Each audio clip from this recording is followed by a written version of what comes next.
Hi, my name is Shifra. I live here at Nagdia Farms community, and I've been sharing my life with JD for the better part of 2.5 years. We missed him so much. I'm really glad he's home. And I've been online looking at what some of the viewers were criticizing about, as well as asking and curious about, and so I've compiled 10 questions that I'm going to ask him here for you on the video. So let's start with people are wanting to know if you feel like Nikki deserves an apology for your abrupt communication style. This is really a great question. I've been criticized before in the past about being a little too honest or a little too forthcoming in how I present things. If an apology is owed, I think that the only one that could really ask me that would be Nikki. I'd be curious to think if she feels overrun by me. When I first got there, she was using more of the masculine tools to try to interact with the group of, forcing and arguing and trying to get her way. And I really worked hard to have her using some of the tools that are feminine, like acceptance and trusting that an opportunity would present itself, which it then did present itself, and we took over in the kitchen for a while and really shifted the energy there. I'd like to think that even though my tact could be in question, the effect was really beneficial. So if she has a problem with me, I'd be happy to dialogue with her about it. Cool. Another criticism that you had from some of the viewers is around your intentions with her. People felt like you wanted to isolate her from the group for personal and sexual agenda. So can you share what was your intention with her? Isolate's a very interesting word. I absolutely tried to get anyone out of that filthy, disgusting, loud, partying house at night that I could, so that they could sleep and actually be rested and interact well in the future. The only takers I had were Bella and Nikki. I don't think anyone would have a doubt that my interest wasn't sexual in Bella, and yet I don't see the question saying, how come I tried to isolate Bella to have her out there with me for my own agenda? And at the same time, Nikki only stayed out for a few days and then went back into the barn. So to me, the question itself doesn't bear that much credence. I'd also like to say that this has to do with Nikki as well. I'd be curious to hear her thoughts if she thought, after living with me every day for 30 days, was I trying to get in her pants? Did I make any moves? Was I, a gentleman? Or was I a cat just trying to sniff around and seeing what I could get? Because I didn't feel like that was the case. And if I'm off base, if I'm misconstrued, I'd love to have some reflection from someone that was there. Not just clips of things that people with their own agenda and might be wanting to make things more exciting showed. People can always comment and we can keep dialoguing as well. Cool, thank you. Another question is, why is visiting your farm or a farm internship so expensive? Of course, this is just a great question. I feel like a lot of people went to the website and didn't read anything. They just saw the video and made huge assumptions. Apprenticeships at our farm are absolutely free. They have been for 5 years. They still are. There is no cost to come and stay with us for the season, to farm, to grow, to live cooperatively, to use tools, to value the masculine and the feminine. If you want to come and visit, that's free as well. We're actually having a Visit the Farm Day on November 22nd for the open to the public, anyone who wants to come. This differs greatly from a project that we are considering doing that would be a really big sacrifice for us, which is our documentary. We are open to taking a year of our lives that is really wonderful and going into the realm of production and bills and holding space and moving to a new area to create a community of 20 people that we treat kindly, that we learn how to teach how to farm, that we teach how to work together. And at the end of that year, we were hoping that they could keep the land that we did that on. Right. So now for $50,000, people would get a home for the rest of their lives and a community of people who know how to interact with each other. I feel like it's really reasonable. And more than that, it's a possibility of creating an ideal that other people could follow in changing our culture into one of more love and kindness and less competition and hurt. Yeah. Cool. Yeah, and just to mention too, we had over a dozen interns this year, yes. And none of them paid for anything. It was free. We supported them. So yes, yeah. We pay for their food, we pay for their lodging, and we just enjoy their company. Cool, thanks. Will you share your intention going into Utopia? my intention going to Utopia was to try to prove one of our greatest myths wrong. And that myth is humans are fundamentally flawed and we cannot help but destroy ourselves. We're bound to live in competition. We just can't cooperate and we never have. Now, anthropology has proved this to not be the case time and time again, and yet our culture refuses to believe the evidence. So I'd hope to go on the TV show and, given time, create a safe space that was clean, that was, not that people slept good at night, that they could have a dialogue without attacking each other. And I felt like over a year's time that was a possibility. Unfortunately, we were cut short and I didn't get the chance to finish out, though real progress was made in that last week. Cool.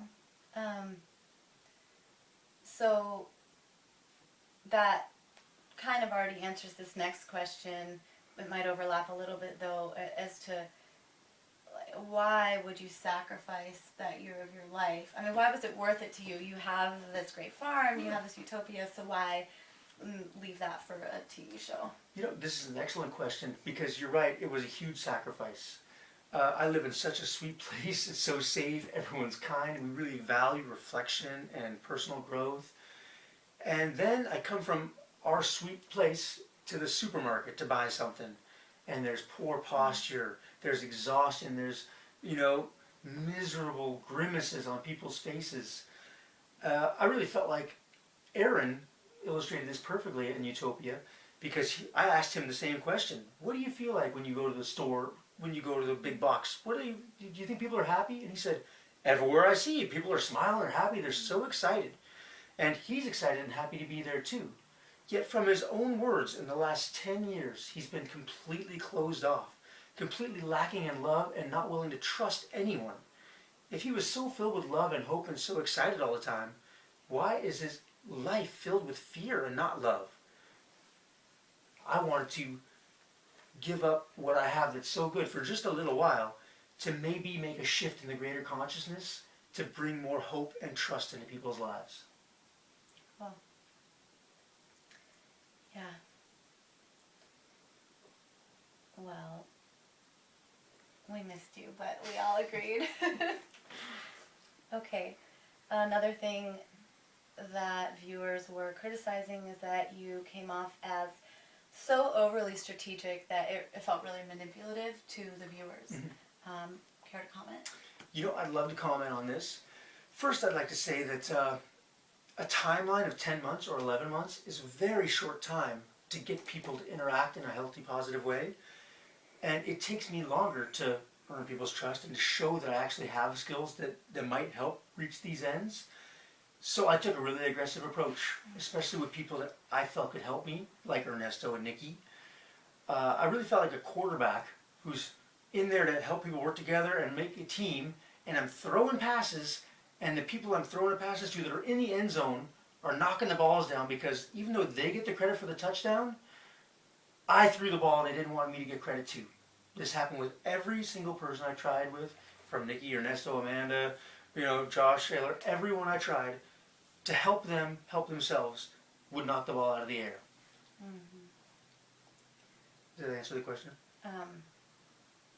Yeah, the question was just that people thought you came out strategic and manipulative. Yeah, and so I'd like to look at the word manipulate, which is basically taking advantage of other people for my own personal gain. All of these passes I was throwing was creating beds for them, creating safe spaces for them, buying food, cooking for them, trying to get them to help me in supporting them. If I was manipulating, I would have had the best mattress in the place. I would have had the best spot in the house. I would have had the best food. And I would have had all the lumber that I could use for making things that I wanted that were for me. The things I made, a massage table so that people could touch each other and get more desensitized. A balance beam so people could work together on, cooperative skills. And the thing I tried to last, a big picnic table outside so everyone could work to enjoy each other outside in the sun, which failed because no one was willing to let me get credit for making a picnic table, even though they all got to use it. All right. Well, that makes sense to me.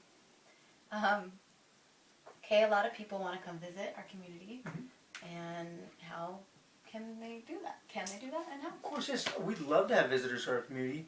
We just have so much interest that we want to keep it to like a few days, like one day a month or one day every other month. Otherwise, we'd have people coming through our gates all the time. November 22nd will be our first public visit to farm and see how other people are attempting and enjoying living.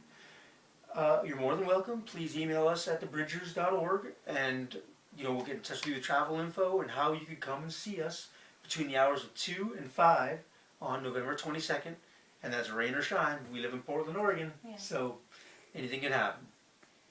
Cool. And then the other questions, I think you've already described the documentary to us, and then you already explained that farm internships are free of cost, and the documentary costs so much for its own reasons.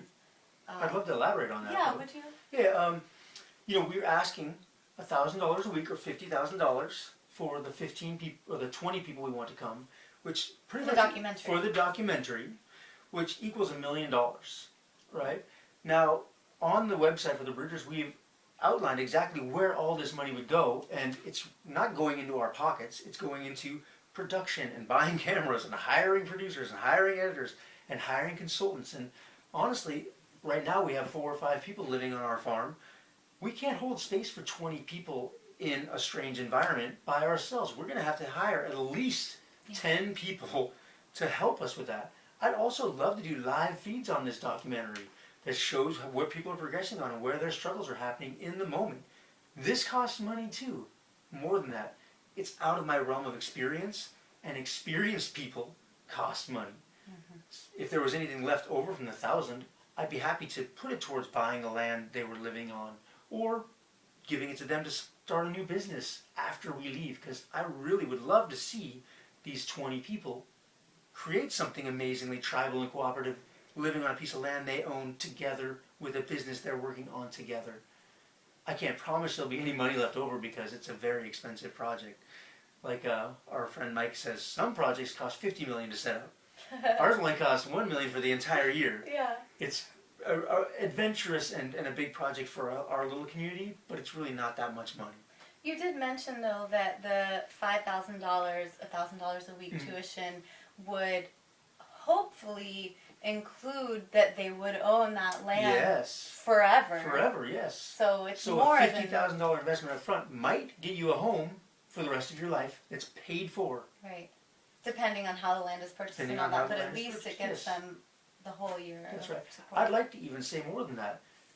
Cooperative communities, if you have 20 people that you love and that you're willing to work with and you have gained trust with, if you decide you don't like that property, if we can't buy it for you, with 20 people at $100 a month each, you can make a $2,000 a month land payment.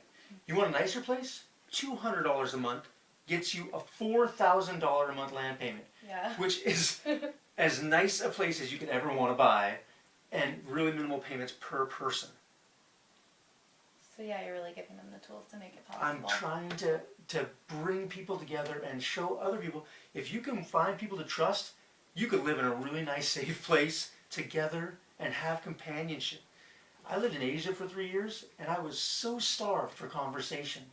I was so starved for people to have real dialogue, real trust with, where I could say, what does the word thank you mean, and why is it used so, often in our culture? Is it a manipulation? Is it not a manipulation? What do you think about this? Just one word. Yeah. Where I live now, we get to have the most interesting dialogues with people who are really introspective. I'd like to see more of that in the world. Cool. And for people who are out there going, I want to do this, oh my God, but that kind of money is so far away, what do you say to them? What I say to them is, help us. Facebook us, like us, share it with your friends. Everyone's got rich relatives. Tell them, you want to do this, can you sponsor me? Tell them, tell your friends about this. This is a real honest endeavor. There's no one trying to get rich off this. It is absolutely a genuine social experiment. Yeah. So please spread the word. Let's make this happen. What an adventure. And for those who even still feel like, oh, the money just didn't come, they can apply to the free internship. To the free apprentices for us. Also, apply even if you don't have the money, because we're really, really hoping to get one sponsor that was willing to pay the $1 million up front, or at least pay all the bills as they come in. And then we can choose from the applicants